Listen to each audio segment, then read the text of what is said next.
We're live. What's It's up, man? another episode of Draconian Combat.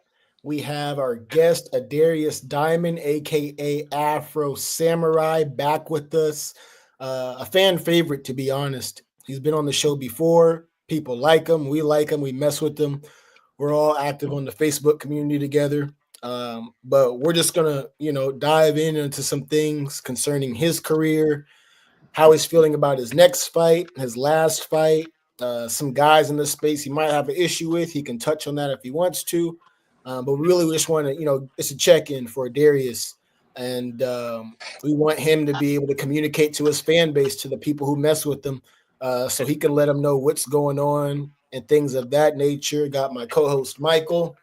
And Michael, I'll let you kick it off with the first question and we can run it.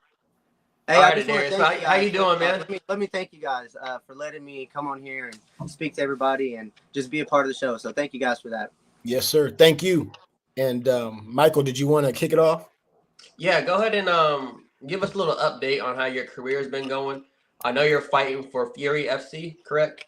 Yes, sir. And I actually have some questions about that, but I'm gonna let you start off first, though. Well, for some people, my career is coming to an end, but for me, it's just the beginning. I feel like right now I'm in a growing stage, and sometimes growing can be difficult if you don't have the right soil, the right minerals, And I've been working on getting the right soil and the right minerals to grow a beautiful flower that I am.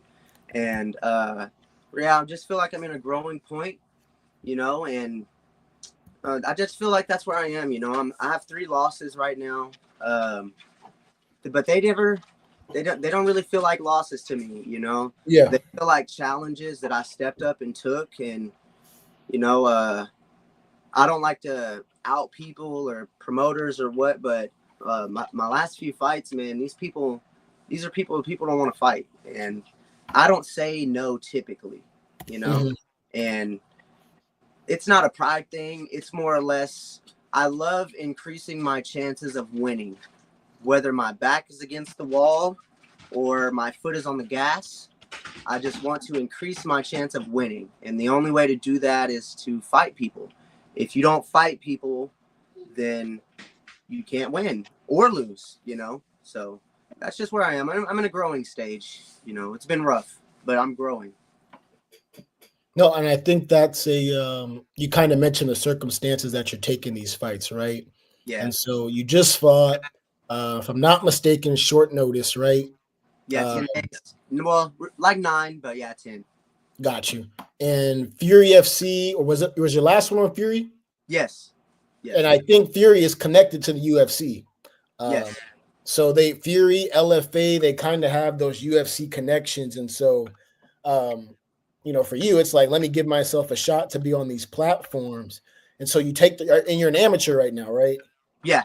No risk. And so I was going to say, even then, because you're taking these risks, and as I get in the game, it's like someone's amateur record. Obviously, you as a fighter, you take your record seriously, but losses are almost of no consequence when I look at it, because it's like people have to pay attention to the circumstances someone went into that fight. I'll just put it like that, right? Yeah. And so what are your thoughts on that, so to speak? Well, I say a lot of fans and family even, they don't know what it takes to be a fighter and the circumstances around that. Mm-hmm. And Michael may know, sometimes you get that phone call where the promotion's just really needing somebody, and they need you to fill in, and they know that, hey, this guy is going to come, he's going to be game to fight, and he could actually pull off a win, And to me, fighting for Fury is the ultimate way to test yourself. And like, you're fighting on UFC Fight Pass as an amateur. How can you ask for anything better than that?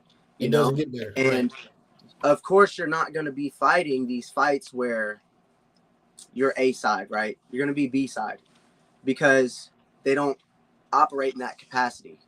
But you have to be a fighter to know the difference in promotions, to know how one promotion may operate versus another one. And I feel like, man, I fought a title contender. He had just fought for their belt and I fought him on 9 days notice and was winning. And, I wasn't winning by a major margin, but we had felt highly. I had won the first round, and going into the second, it was going to be close. So, I mean, when you do stuff like that on 9 days notice, you establish yourself as, a fighter who's going to come and be game. And that's what I'm trying to do. I'm going to establish myself as a game fighter.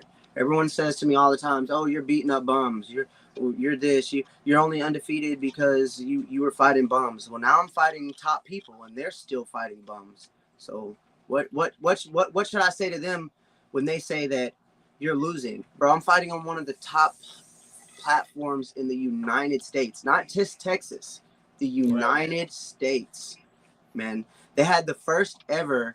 When I fought for them the first time, they had the first ever South African female fight on their card. They're flying people from South Africa. Like, we're fighting people from all over the world on this card. They're the top promotion in the United States, in my opinion, and they produce nothing but fighters for the UFC. And that's what my goal is, to be the guy they can call, the guy they can rely on. And when Dana needs someone, I want to be the guy they can call and that he can rely on. No, I think that's a good point. But I guess the question is, how do you find the fine line between being the guy they can call on versus having adequate preparation, right? Yeah. When are we gonna see Adarius back at 145? So we respect you stepping up on short notice, but I'll tell y'all a little secret, which I guess won't be secret anymore. But I'm gonna take an extreme amount of time off, and I'm going to do a 6 month body transformation. And, you're going to see me at Fury at 145 before this year's over. I have 2 fights already. I want to do 4 or 5. So, I mean, it just depends on how fast I can make this transformation. And I plan on doing it all gas, no brakes. Like, I got to get back to being me. And who I am is being prepared on a week's notice, fit, abs and all, ready to become the first UFC fighter that's born and raised out of Trinity, Texas. That is my goal. I don't care about anything else. I don't care about my corners not coming because they feel like they're going to lose. I don't care if my teammates feel like I'm going to lose. I believe I'm going to win, and I believe I'm going to be the first fighter to ever make it to the UFC out of Trinity, Texas. And that is the only goal that I have in life. In that goal, I will secure mass amount of money and fame, and my family will literally eat fruit off of what I got from my bare hands. And you guys can watch the process. So maybe 6 months. Give me 6 months, Michael, and I'll prove you. Yeah, definitely take your time with it, man. I'm a 45er. Yeah, no, definitely take your time and do it right. I think you stepped up on short notice twice. That's respectful, but come back healthy, do it right, and then 145, man. That's your weight class. I agree. That's your weight class, but definitely do it right. You know what I mean? Don't rush into it. So if you're gonna take those 6 months, take that 6 months. I just wanted to address the comment because I wanted to be able to read them off. Miss Rodna Smith says, "Hell yeah, Trinity supports you."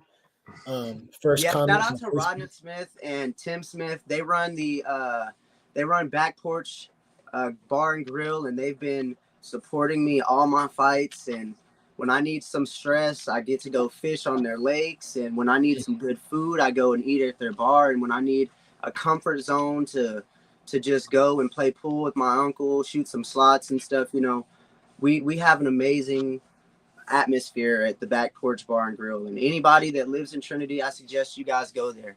I hope in the future I can set up where, they maybe do some watch parties for me, and the town can come and watch me for free. That's the hardest part with me selling tickets, is where I come from, they can't afford the $85-$90 general admission that Fury's charging. And that's a lot, right? I didn't know Fury was charging that much. I thought general admission was like 30. I mean, they have early bird sales, and he's probably like 150. I mean, when you walk in the door, it's 85 to That's walking.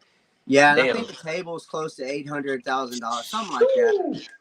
It's hard to sell tickets when you come from, I don't want to say nothing, but from a rural town where everyone has to pay their bills to survive. You know, they don't really have they have to save. They would have to save up for a couple months to come to my fight. You know, they wouldn't be able to support me on a week notice, but they do what they can, and they share my post, and they allow me to be who I am, and that's all I care about.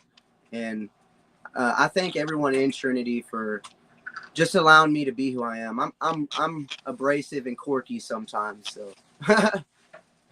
No, and I think that's good that you got that support, especially at the amateur level. I was speaking with someone today who said it's actually pretty challenging when guys are amateurs to get that sort of support. But I also think that you have a certain amount of charisma and persona that makes you sort of an attraction, so to speak, right?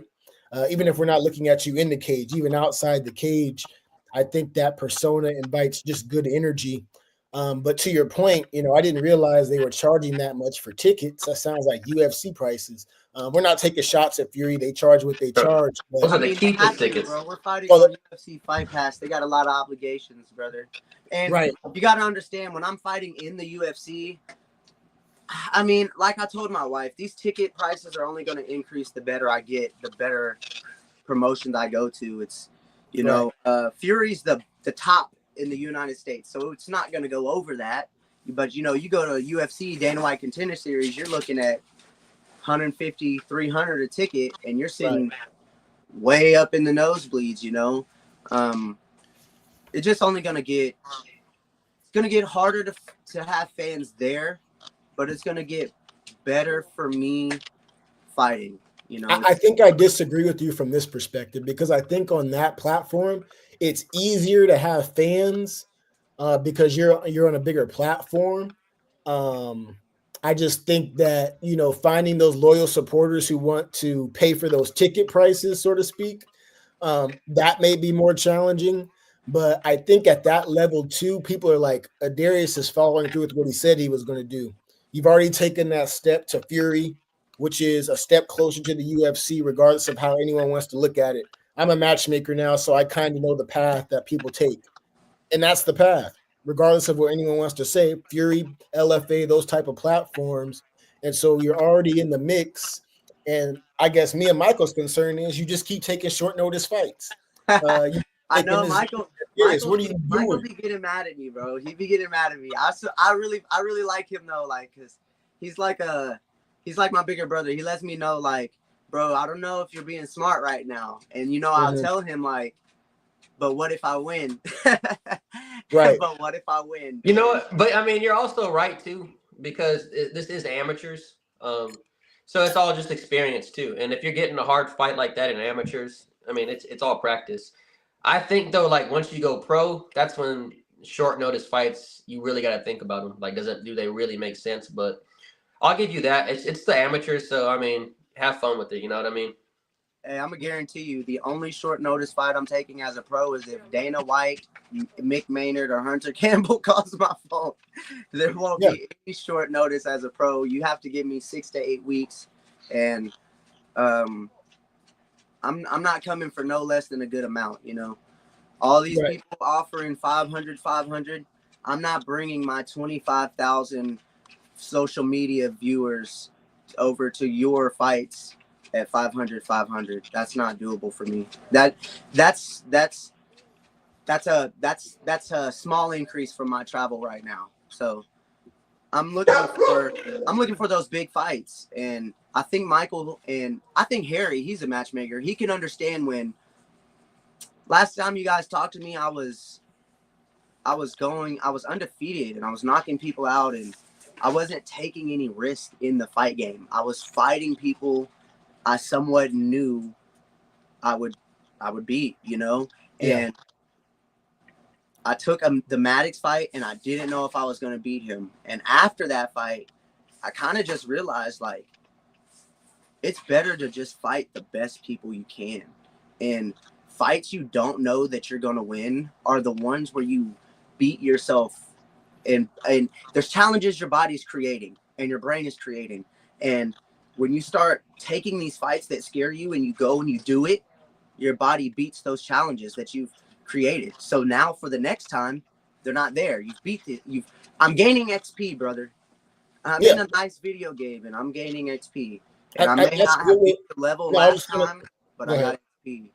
Now, I was gonna say that's a good way of putting it, gaining XP. But you mentioned this other point as far as the mental state, so to speak, when you go into a fight that you kind of know you're gonna win versus somebody who's up for it, right? And when you get to that next level, you know everyone's gonna be up for it. But my question to you is, what is that change in psyche as it concerns, preparing for training camp, right? Is it like, man, I might lose to this guy, or is it not so much that, but it's like I need to be on perfect. I need to be on everything. What's Yeah. your mentality? What's that switch, so to speak? What's the difference? When you go from fighting people that you know you're gonna beat, when you're in that mindset with somebody you know you're probably gonna beat, it's kind of like, okay, let's go get this fight over with. Let's go get another step in the win column. When you go to fighting people you don't necessarily know how the fight's gonna pan out, you train like, let me tell you this. Fury FC called me 10 days. They didn't call me, they messaged me. It took about 16 hours to figure out what we were going to do and if we were going to take this fight. I was down from the get-go because I just want to fight for Fury, Yeah. So that 9 days, I just told myself, like, you have to put in every single inch of work that you can.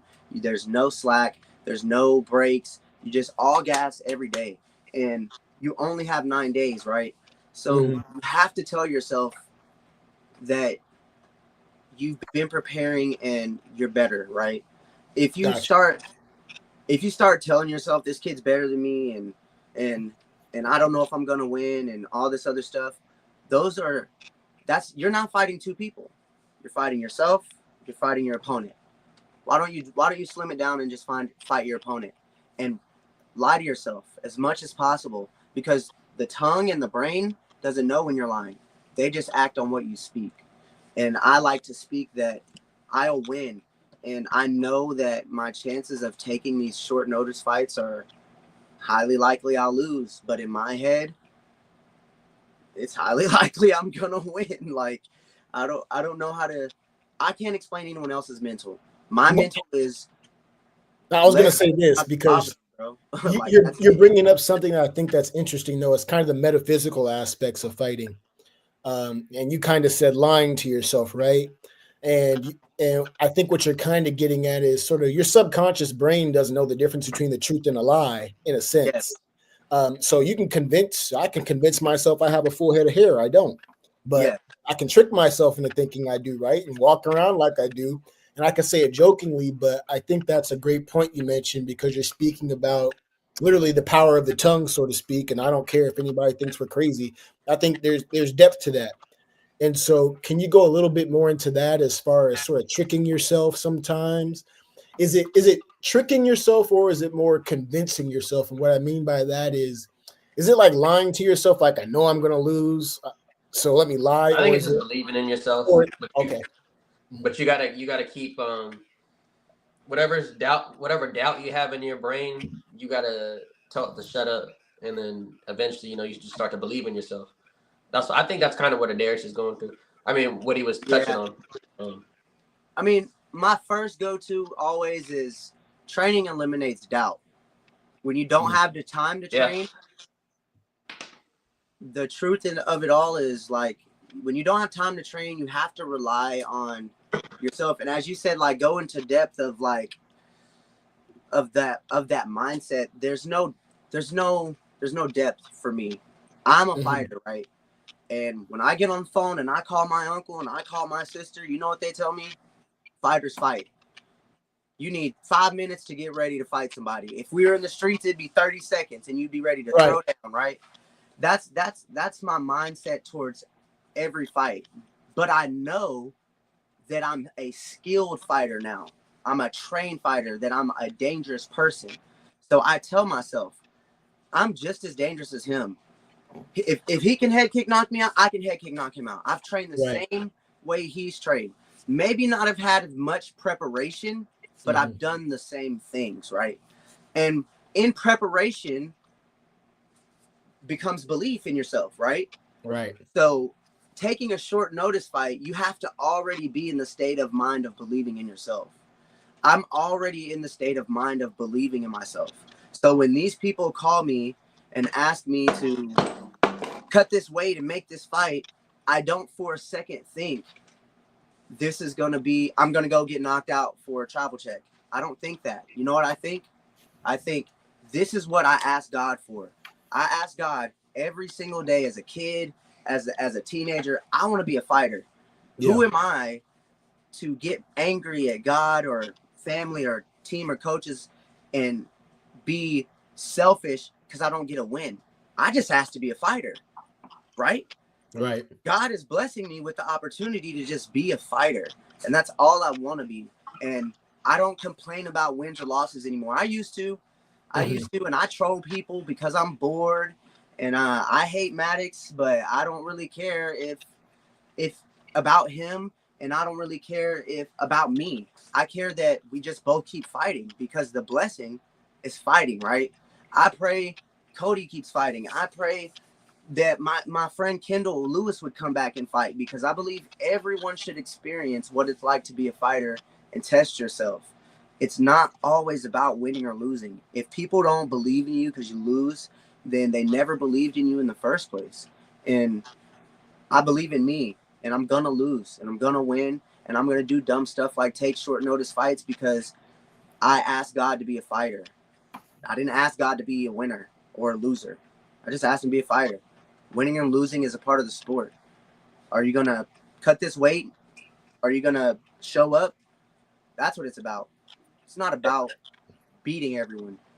And it sounds like you've drilled in that mindset, and you're sort of one with yourself concerning that, right? It's not putting it's not putting the wrong expectations on God. You say, God, I didn't necessarily ask you to be a UFC champion. I asked that you give me the abilities to know I'm a dangerous dude and I could step in the ring and be prepared to go at it, right? Yes. Being a UFC fighter and making it to the UFC is in your hands. God gives you the blessing to fight. Are you yourself going to push your physical self to win the fight? God is always there, winning, losing, knocked out, bleeding. He's always there, right? But it's on your physical self. It's in your hands when you win the fight, when you're going out to fight. He's giving you the blessing to fight, and that's all he can do. Free will is free will. Winning or losing is winning or losing. But fighting, not all get to do. Consider yourself blessed. That's how I look at it. And me and Michael kind of made this joke the other week because Bryce Mitchell, obviously he fought Gene Silva, and this guy. and I'm not taking a shot at Bryce or anyone who knows him, but he was like, I guess God didn't have me win that fight, and I was like, dude, it wasn't on him. And Michael has this sort of philosophy about. Man, I hate when people use God for fights, man. Go ahead, I'll let you elaborate on your philosophy. You know what it is, though? I thank God every fight. So no, not necessarily like that. I think I think I made a post like I believe God can give you the strength, give you the mind, give you the courage, stuff like that. But as far as like choosing you to be victorious, I don't think God works like that. That's so facts. For me, I feel like God, he can give you the courage, the strength, all these other things going into the fight. But after that, he's just sitting back watching like everybody else. That's how I feel about it. So when people's like, "Oh, I guess I wasn't chosen tonight," that's what he says. It's all on you now, brother. Yeah, no, that's facts, though. That's how I feel. No, I think that's a good point.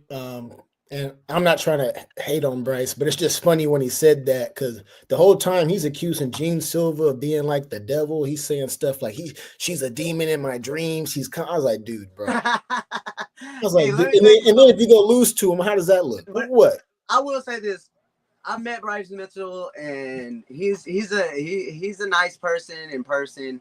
Mm-hmm. I think that he just. He has an agenda to play right now, bro. He's got a weird agenda he's playing right now. So that's him, bro. You do what you do. Do you think it's real, or do you think it's him kind of turning heel? I think he's experiencing losses, and he's trying to find a crutch and like something to keep the eyes on him, because you know how it is. You know how it is, Michael. When you're winning, then you start losing. Less and less people watch your fights, right? And I think he took a bad knockout, and it got to his brain literally, like maybe a little CTE effect, you know. But I literally think it got to his head, and he's finding, I want to say crutches, but then again, I want to say like excuses and ways to keep eyes on him. You know, I think it is somewhat a scheme, but then again, I think it is some of him truthfully coming out. You know, I think that is low key. I think it's 50-50 or 60-40 sometimes. You know, some of it's really him, and then some of it's how many views can I get today? You can be godly and still do ungodly things. That's true. I want to bring up just a comment we got from Mr. Bobby Powers. Says Team Afro Samurai till wheels fall off. Let's go. Hey, to the wheels fall off, baby. And then when they fall off, we're gonna pick the fucking car up and carry it. Let's go. Well, shout out to Bobby. Thanks for being here. Shout out to Miss Smith. Anybody else, feel free to comment. We have our guest here. We're just kicking it, getting some game, right? And Afro, I think, so you kind of mentioned the 6-month layoff that you want to go on, right? What are you hoping to, I guess, come out of this? How do you put it? What are you hoping to get from this, aside from a rock hard 8-pack, freaking banging biceps? I'm gonna be that guy, brother. I mean, I remember that Adarius in Hot Springs. I'm gonna have, bro. You. I promise you right now, on the Lord and on my son, it's not steroids. But you guys are gonna see me next time and think that this guy really has been putting in work, and that's all I can say. The transformation will be me going back down to 45, but it will be me lingering. I'm gonna stay at 55. I'm gonna fight at 45, but I'm gonna be in the condition to stay on call all the time, to fight at 55, no weight cut. Just walk in 55, we're good, you know. And I'm gonna be what I am across from. I notice way too many times the people I fight, they just have a better physique, and I'm not saying that makes them a better fighter. I'm not saying that makes them more conditioned. I'm not saying that makes them more or less able to be knocked out. I'm saying that I want to be the guy across from the other guy with a good physique from now on. And I want to become not only a fighter, but a prime athlete. And I'm only 26, and that might sound old, but it's not. I'm 26. I have multiple belts, multiple medals. I fought for so many people and done so many things that it's taken time to know what I need to do. And if MMA was for me, and it's for me, and I'll lose any job, I'll move anywhere to follow this dream. And once I get in the physique that I'm at, I truly feel like I will be unstoppable.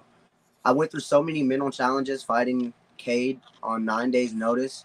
You know, thought the dude was just gonna literally kill me, and I went out there and I didn't quit, and I told myself, like, you have to fight the best to be the best.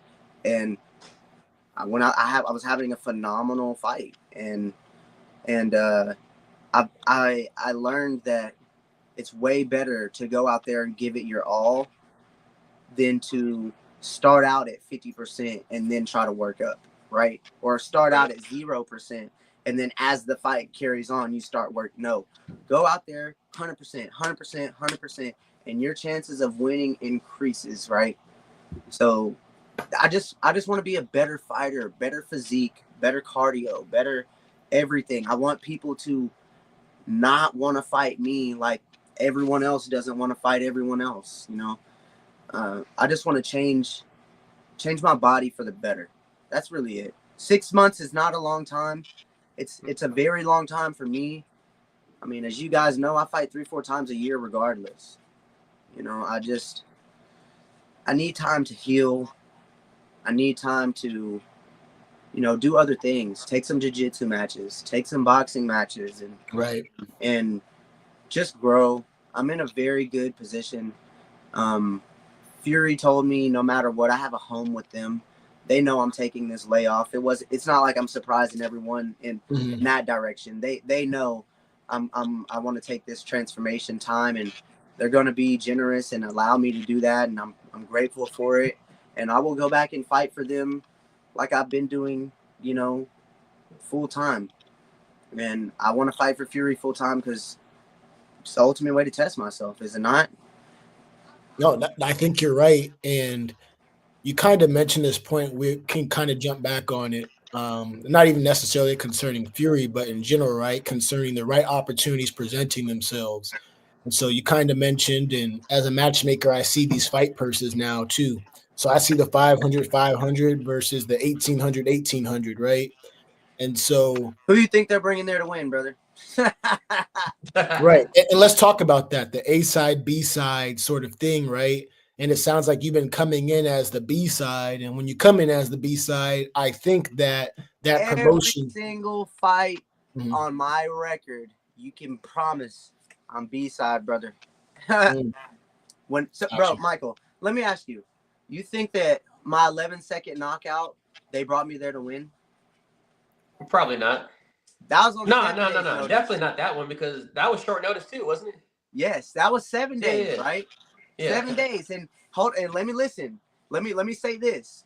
Hometown guy already had 6 to 8 weeks selling tickets. You think they brought me there to win? Like, oh, AD's gonna come and beat this guy? You think they brought me there to win? They're not doing that, yeah. And then look what happens. Yeah, damn, you didn't ruin his whole night, everything. Bro, I seen his face. I seen his face on Instagram afterwards. Bro, it was so big and like all purple and like green, and I was like, bro, that's one punch. He was not gonna survive 9 minutes with me, brother. You might have survived, but you was gonna go home in way worse condition. The ref made a good call. But and as it concerns the A side, B side stuff, right? Especially at the pro level, I guess it's a question for both of you. To a point, I think it's fair, but it's not really fair, because as the A side, if you're bringing that promoter, you know, his revenue, they get treated in a certain way, right? But how do you guys feel about that dynamic in fighting? Do you feel like it should be A side? What are you guys' thoughts on that? Michael, I'm gonna ask Michael. I think it should always be A side, B side. I mean, that's just how it's gonna work. Because at the end of the day, the B side doesn't want to be the A side, right? Eventually, Adarius is going to want to be the A side. He's going to get the money, you know what I mean? So somebody always has to be the A, somebody always has to be the B. That's how it's going to work. Yeah, I think it's like if you've ever been in band or heard of band, you know, they have a little competition for first chair every week, right? And if you're letter B, how do you get to being letter A? You just got to be B sometimes. And you know, I think that being B side creates a better story. I don't care about money, so I don't care about A side. I don't care about fans coming to see me, because all my fans at home, they have to pay their bills. You know, they can't come see me. I'm fighting so eventually one day I can afford to buy all them tickets so they can come. So all they have to spend is gas money. So I never really cared about, I don't care about being B side. If you brought me in as A side, cool, great. If I'm B side, awesome. This is normal for me. That's how I feel. I feel like A and B, like Michael said, it's always going to exist. It's in the UFC. I mean, yeah. I mean, it's that's the only way to make a profit. You can bring in a main event that's A side. You can bring in a co-main that's A side, because they're both going to sell tickets because they're co-main and main, right? The card is revolved around them. Right. So, I mean, and then all us below, filler fights, prelims, that's just to get the crowd worked up, you know? There's always an A or B side, bro. You should know, Harry, because you're making fights now. I'm getting familiar with it now, right? And I have some of my issues with it just as it concerns when I feel like guys are looking for somebody who's looking for a short notice fight, right?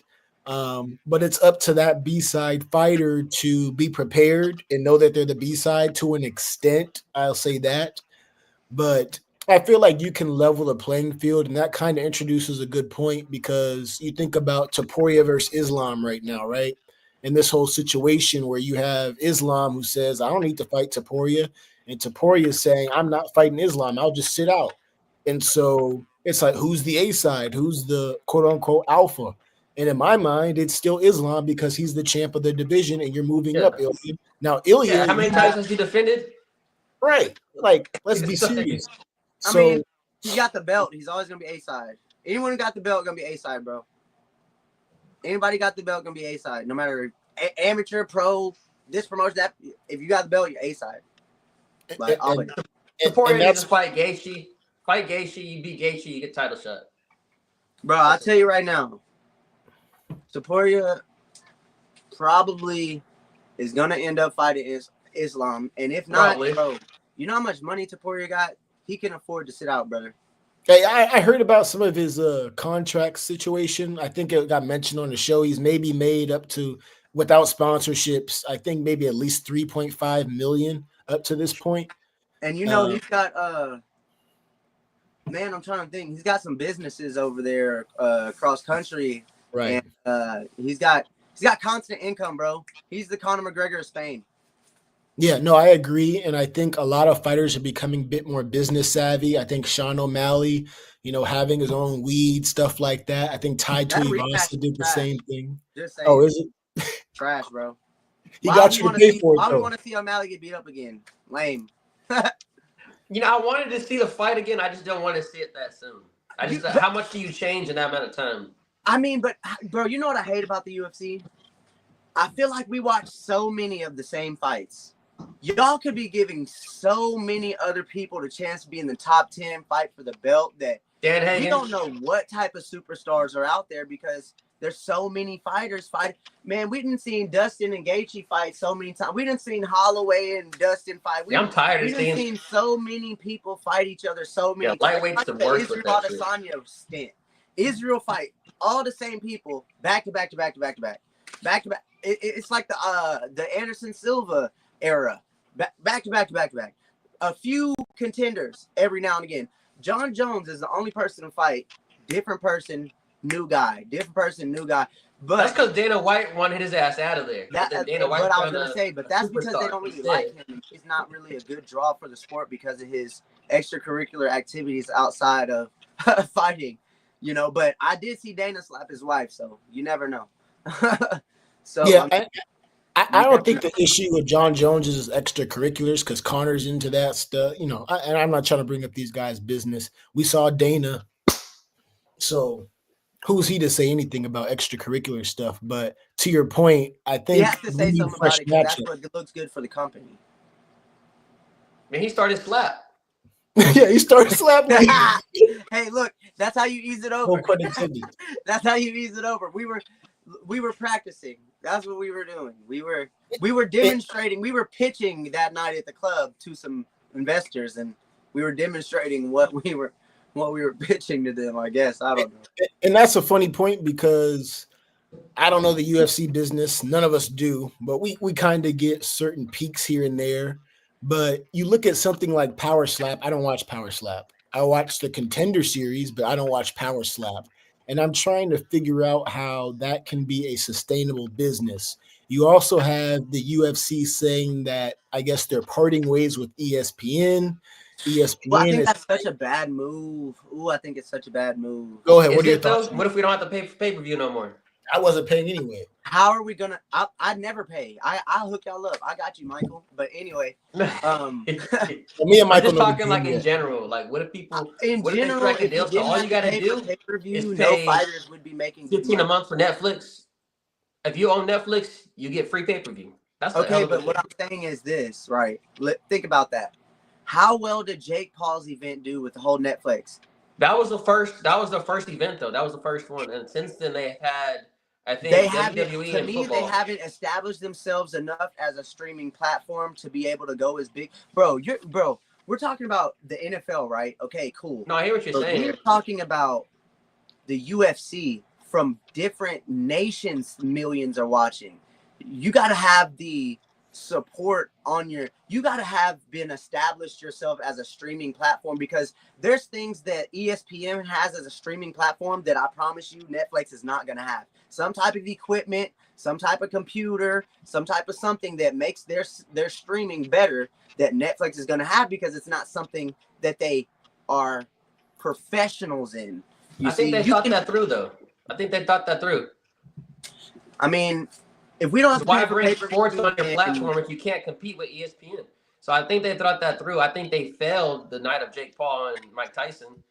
But since that, you're never going to compete with ESPN because of the only person that can compete with it is UFC. Yeah, but that's because that's the only person that can compete with the age gap thing, right? My grandpa is going to look on ESPN for any type of sport before he goes on Netflix. No, I my hear uncle who's 46 is going to look on ESPN to watch a sport before he goes on Netflix. And I hear you. And I don't know if it's necessarily Netflix. I'm just giving it as an example because I know there's different. I know. I'm using it as an example as well. You know, just there's different streaming platforms, but I hear what you're saying.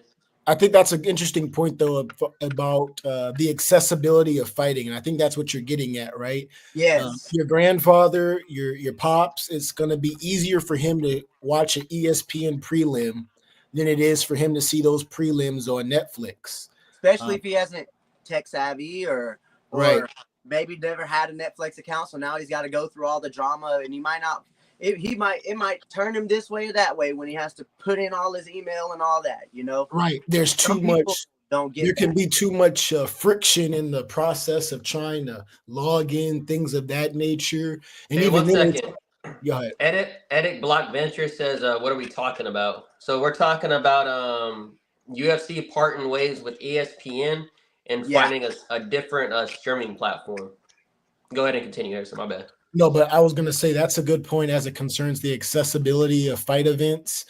When I think of even the UFC stars of today, I think, my parents, they brought up, I think Israel Adesanya is fighting, right? Yeah. Those are big names.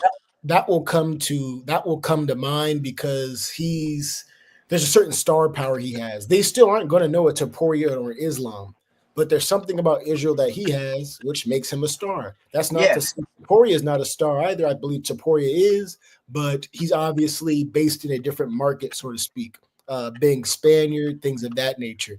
But as it concerns events overall, ESPN has to figure out a way for me not to stream those fights the way I do. I'll just put it like that. The UFC has to figure out a way. Yeah, I'm going to tell you right now that pay-per-view costs got to go down, brother.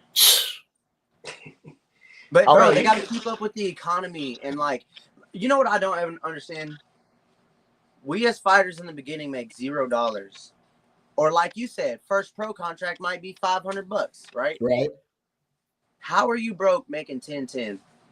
Tell me. Tell me how you're broke making 10-10. I don't know how. Tell me how you're broke making 300,000. Like the whole Francis Ngannou I'm broke situation.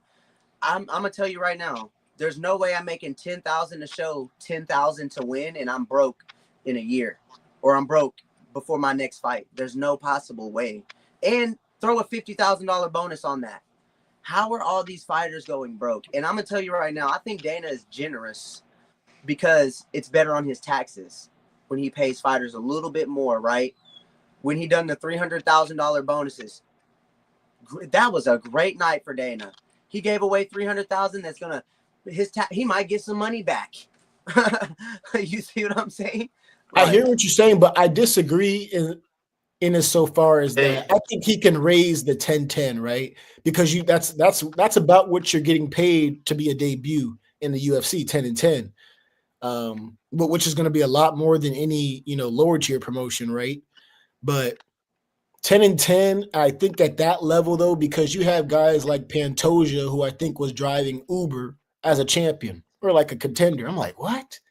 And so this is more money, man. No, but this is a question for both of you, right? Because now it gets into money management for these fighters, and it's saying how much is going into these camps. Michael, we talked about a couple of weeks ago that conversation about Rampage Jackson, and you said he pays these guys this much money. I'm saying, all right, That's a lot of money to be spending for a nutritionist and things of that nature. You can cut costs some way. I can be your budget person, but what are you guys' thoughts on, I guess, fighter money management? Are they being compensated enough? I don't personally think so, but that's a question for both of you. You said about fighter money management. Are fighters being compensated enough? And when they are compensated, are they managing their camp expenses properly? Are they spending money that doesn't need to be spent, whether it's concerning nutritionists, whether it's concerning an extra strength coach, things of that nature? Are they overspending? It depends on the fighter. I feel like also too, like you need maybe sometimes you need the right manager or right person to tell you how to spend your money. You know what I mean? Yeah. Let's look at O'Malley. O'Malley is a big star. Maybe he's not the greatest bantamweight of all time, but he's marketed himself outside of the ring so much where honestly, if he doesn't want to fight anymore, he can have other revenue. And then you have some fighters, I'm not going to name specific, where after they are done with the UFC, they put themselves in a position where they got to fight on celebrity boxing, bare knuckle, they lose their source of income. And there's I feel like there's no education going on with that. Like, you gotta think about how many fighters are getting taken advantage of by family, friends, their camp. You got to think about fighters that are already in debt that start fighting. You got to think about custody battles fighters are going through. You got to think about lawsuits fighters are going through. All these things fighters are going through that are behind the scenes contribute to money management. But at the same time, if you're a fighter, you're a clean person, and you have none of those issues that I just described, and you go to fighting for 10,000, you're not only getting the money from the UFC. They can fake like that all they want to because legally they have to, but there's some company out there that is paying them to do a meet and greet. Come eat my sandwich. Come drink my drink. Come take pictures in my shirt, right? Come sign this for me. Can I get a secret autograph for this much money? Fighters have to realize, like, there's ways to make money other than your paycheck. And you cannot solely rely on fighting to pay your bills. When they get through their, like, Sean O'Malley's probably rich enough to where he can sit for a little while. He's got some cologne or something like that, or some type of product that he sells or something. I know what you're talking about with Jake Paul.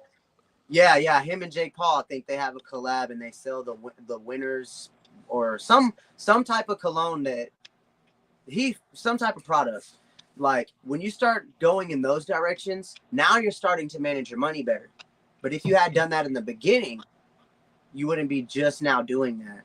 And fighters saying they're broke, like I said, it could be a ploy for more money. It could be them taken advantage of. Like, it's so wish-washy behind closed doors. But I can guarantee you, if you getting paid 10-10 and you go out there and knock somebody out, whether you're on the performance bonus list or not, Dana is definitely giving you some money.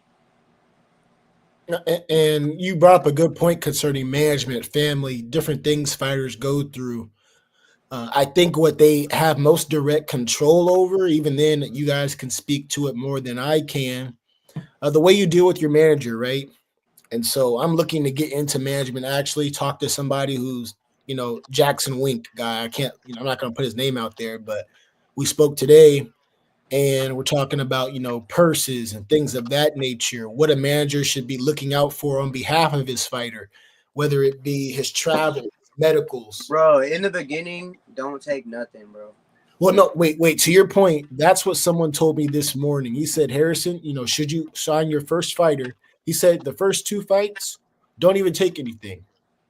First 1-2 fights. Like, I wouldn't say start charging them a decent amount until they get in that like 2,000 range, because then you're securing a fighter at bare minimum $1,000, right? That they're gonna make.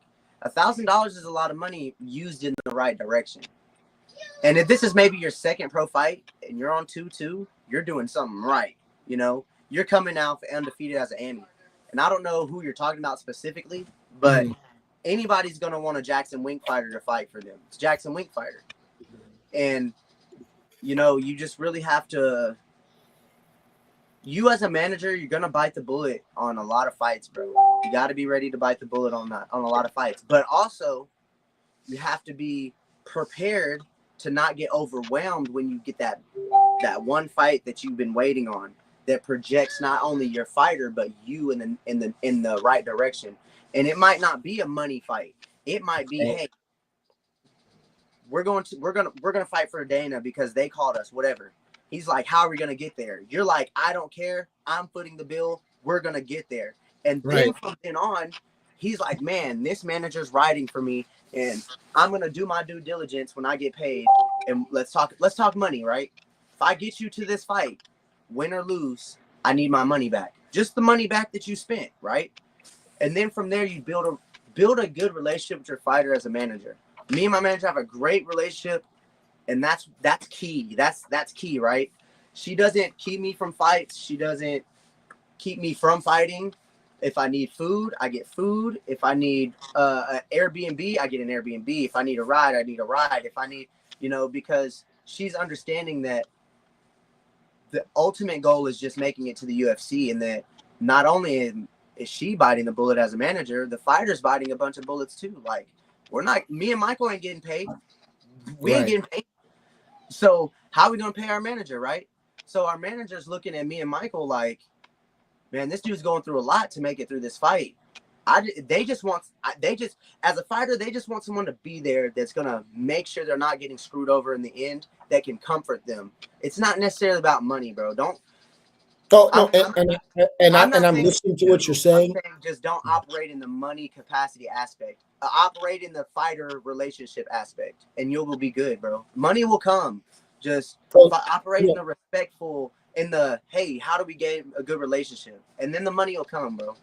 No, and to your point, even us, sort of the fighter I'm dealing with, we're building that relationship. There hasn't even been money talk, so to speak, because it's just been a natural sequence of events, so to speak. And so that's what you want. And that's what I want. I want this to be natural. I don't want to have to come out there and say, sign to me. It's more of a mutual thing. Hey, I'd like to sign you. Hey, Harrison, I'd like to work with you. But one of the managers I was speaking with today said, this game is not going to necessarily be lucrative per se, right? Depending on how many guys somebody has in their stable. But the point you're not going to be Ali, bro. Not right now. Not going to be whatever his name is. You ain't going to be him right now. Right. He's getting a lot of money, but in the beginning. No, that's a good point, because Ali's that guy now, but we don't know where he was when he was in the trenches. And I just found out about him like 3 years ago. Really, the Conor McGregor beef. Before that, I didn't know who he was. Right. No, Ali is something else. Even the way he hacks his fighters' Twitter accounts, and I think his head shape different. So no, his head is crazy, bro. He looks like mine.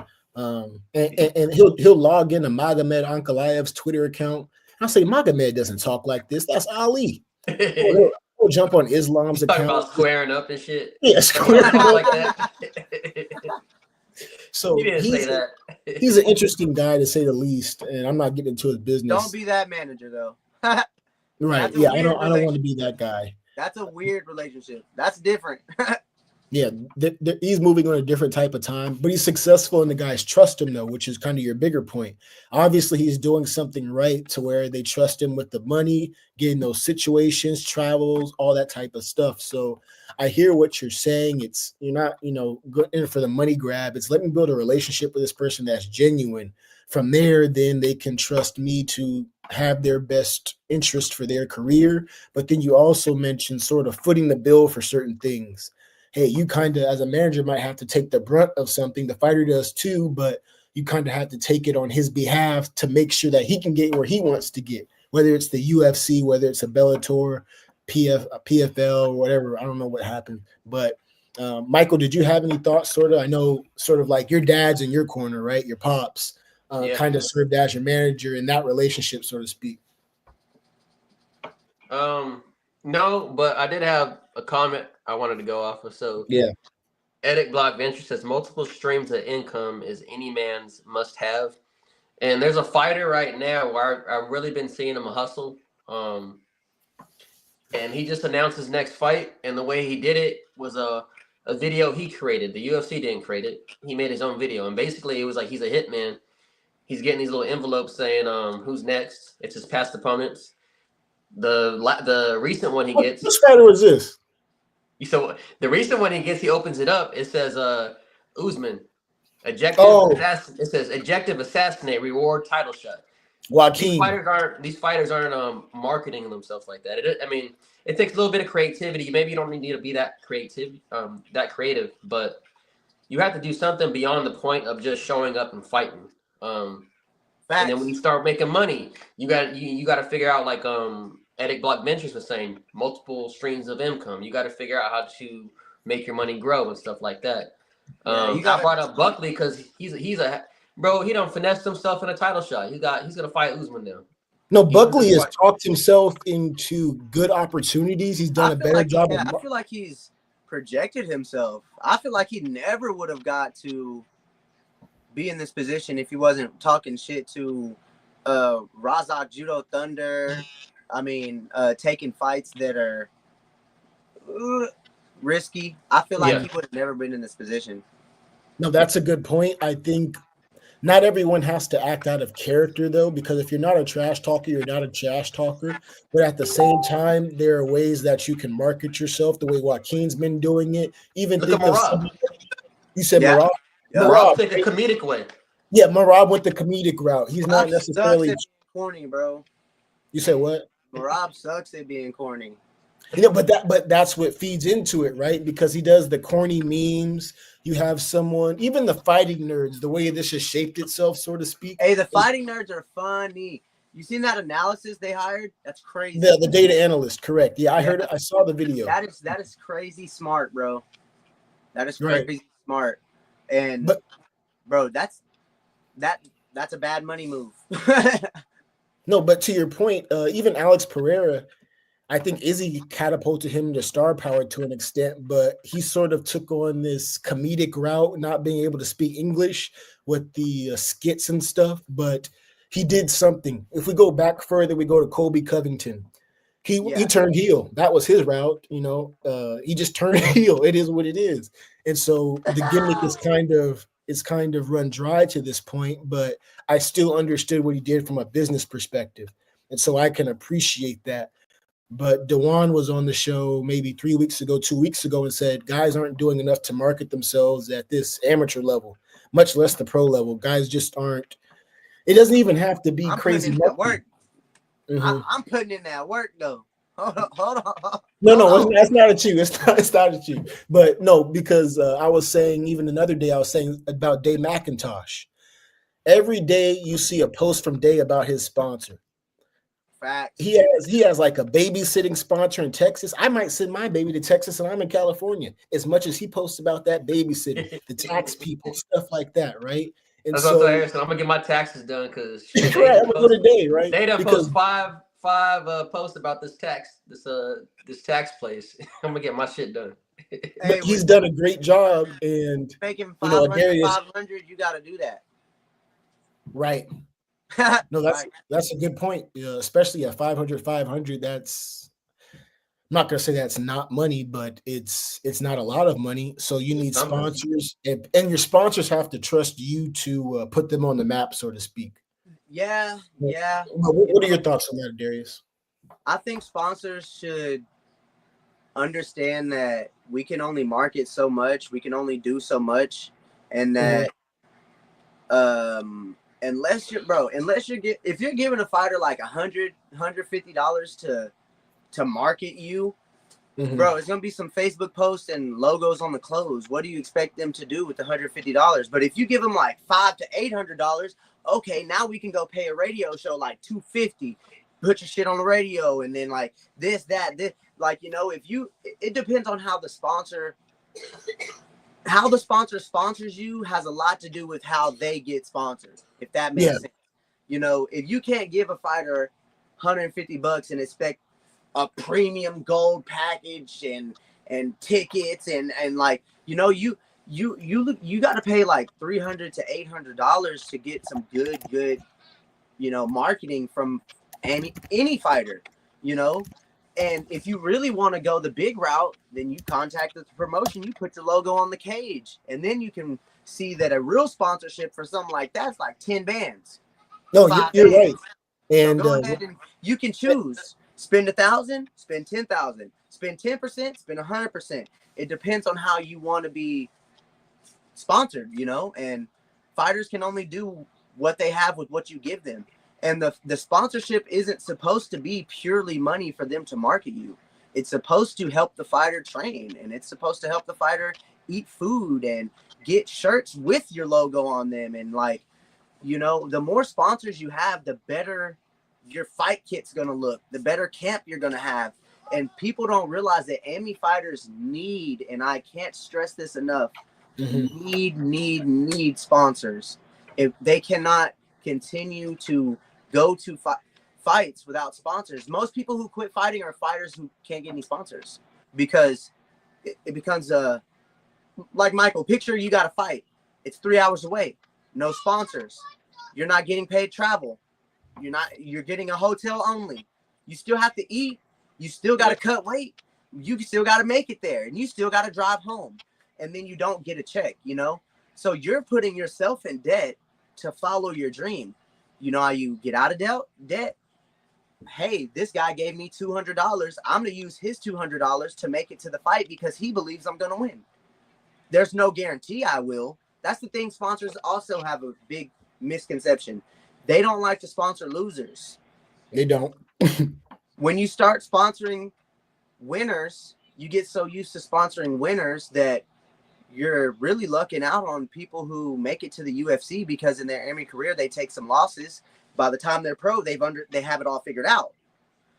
They don't want to take risk. And that's the hardest thing is sponsors don't want to take risks. They don't understand that if you give me a little bit of money, you're going to have a little bit of marketing. And Michael knows, and I know that I'm not driving to Arkansas for free. I live in Texas, bud. I'm not driving to Arkansas for free. So you can't give me a short notice fight on an RDC card because I need time to find sponsors. I need time to sell tickets. I'm not going to get there for free because I have bills to pay, That's where sponsors come in, and I hate to say it, but the better money your sponsor has, the better off you'll be, bud. You got to push for the big ones, The little lawn company giving you $100 every fight, that's good. But maybe after a couple fights, you start telling them, hey, it's going to go up to 300 now because I'm getting better fights. I'm winning for you. So can you pay me more, right? I like the package deal. So like right, yeah. Because sometimes you might have a smaller business that wants to help out, but they can't necessarily help out like the other business. So I be seeing, I think Sean told me about it. So they got a bronze, silver, and gold. So like what you were saying, bronze might be $100, but gold might be $500 or $400. You know what I mean? Silver might be between like $250, maybe $300. So I believe like not every. If you can get a bunch of sponsors, get a bunch of sponsors. One might pay you $500, one might pay you $150. But I'm not saying that all that money good at $100. I'm just saying they can't expect a lot of marketing from that. Oh yeah, no, of course, and I think that's expected too because that's part of like the package too. Is like I think with it's like a mutual agreement. So someone understands for $100 you're going to get Facebook posts. So there's not going to be any confusion on the other end. But you made the point of amateurs needing those sponsors because as I try and match amateurs, it's extremely difficult to match out-of-state amateurs. These guys aren't traveling. Very few of them have the resources to go across the state and fight as an amateur. Very few of them, unless they already have some type of motion. And so even professionals actually, even professionals might have a hard time. Anybody is going to want to be paid and have some money stacked up or some type of good sponsor if they're traveling. Mm-hmm. Anything over 3 hours, they're going to need some good money, They're going to need a place to stay. They're going to need, after weigh-ins, hopefully the promotion has a table of fruit for them or something, so you have one less worry. You fighters got to be taken care of. That's one thing I love about Fury is we weigh in at 9 in the morning. Mm-hmm. Then we have a ceremonial at 12. After that, we rehydrate. Fights aren't until 7 o'clock the next day. We have more than enough time to rehydrate. They give us I'm talking about a very, very nice hotel.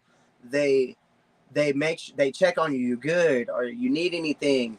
You feel like you're in the UFC. Yeah, brother. We got to go to media. We got to go to the green room. We got to go pick out gloves. We got to, sometimes you might have an interview with Clear Life Media. You might have an interview with this person, and right. Fury makes you feel way professional. And when you go there, you can sense that it's time to fight. It's time to really dive in. And I didn't have any sponsors last time, but it felt like I did with what they did for me. Sometimes the promotion can really pull through too. Right. Yeah. And the promotion, they have to have those resources, right? And when you're dealing with... You got to be friends with the Indians at Motel 6. Go make friends with all of them. All of them, bro. All of them. So when no fighters come in, you got a place for them to stay for the cheap. You say, hey, look, I got 10 fighters. Can we do $25 a room instead of 60? Bam. They're like, yes, sir. You're my friend. You do it. You know what I'm saying? So you're gonna have to start building relationships out in person, brother. That's a good point. And my dad's mentioned as much. Right now I'm just not mobile enough, but definitely when I can you better move walk. You better skip. You better hey, I'll buy you a skateboard, something. No, Michael and I joked about that, me getting a bicycle and going to work. That's not a joke. That's for real. No, I know it's not a joke. That's the funny part. But yeah, that I think you've made a lot of great points. You giving me some game as it concerns management, sponsors, things of that, and there's things to consider from a fighter's perspective that might slip my conscious, because I think there's a lot more to the fight preparation that people don't really perceive or understand, right? And I'll let Michael sort of, I guess we don't want to take all of your time, Afro Samurai, but we'll give you a chance. We want to give you a chance to, I guess, make any closing remarks as it concerns the next move in your career. If there's anyone you wanted to speak on, who you just want to vent about, or I'll leave that Michael, up to you. You got any questions? I know he probably does. Yes, he does. He writes. No, I think my main question with you was just I was wondering why you were taking these last minute fights like this, but you pretty much answered the question. So I guess my comment to you now is, since you told me what your objective is take this 6 months, take it serious, and then I want to see you back at 145 because I remember what Adarius looked at 145. So get back there, but do it healthy, do it your way, and do it, man. I make a promise to you, brother. And like I say, I've been having I'm gonna change a lot of things. And when you're a fighter and you're telling yourself you need to do things and you just brush it off, and I'm tired of brushing those things off. I know what I have to do to become a great fighter, which I am. I'm only 4-6, bro. It's not like I'm not the end of the world. Not like I'm it's amateurs. And I got belts and I'm okay. I'm happy. I'm content. I never thought I'd be an Emmy champion, and I became an Emmy champion. There's things I never thought I would ever do in my life. And now it's just time to take the step in becoming 145 again and fighting in my true weight class. And, I just my next move is to fight for Fury at 145. And I want to go and I want to fight for their belt eventually. And, I'm going to turn pro, into this year towards November. Right around the time I have to renew my medicals, I'm just going to go ahead and renew everything and be a pro. And that'll be around November. So hopefully by then I'll have 5 fights. I got 2 in already. And I just want to say, that I'm not a fan of, talking shit anymore. I just want to fight the best of the best. And I feel like I've been doing that. And I feel like the whole me and Maddox beef is all just me being a troll, bro. And I don't have any beef with nobody because I'm doing what I said I was going to do. I went out and I fought on UFC Fight Pass, and I went out and I'm fighting the best of the best. He's stuck. He's where I said he was gonna be, in Arkansas, dodging real smoke, bro. They're 17, 16. Bro, there's a 17-year-old that just fought on the card I was just on. Go look at it. And he's saying, like, you can't come to Texas. You let your team keep you from following your dreams, Maddox. I believe in you, bro, as a person, as a human. And I'm not saying nothing to start beef. I'm saying stuff to keep your name relevant, because you're a good fighter. You're not better than Cody. You may be at this moment, but overall, not in my eyes. But I don't have any beef with Maddox, and I don't have any beef with anybody. I'm doing what I said I was gonna do, and I fight the best of the best. Name one fighter you've had on your podcast fighting where I'm fighting who I'm fighting. Go look at the last 3 dudes I fought. They were all undefeated on records. They're title contenders. They're people that everyone said no to within 100 square miles of them. I don't say no, and I fight the best of the best, brother. I let my actions talk. They do this, they chirp, and when that fight call comes, they say, "No, daddy, no, I'm scared," and they hang the phone up. You know what I say? Give me more. I'm ready. I'm ready for the challenge. You guys who are all running scared, don't run from me. Take the fight.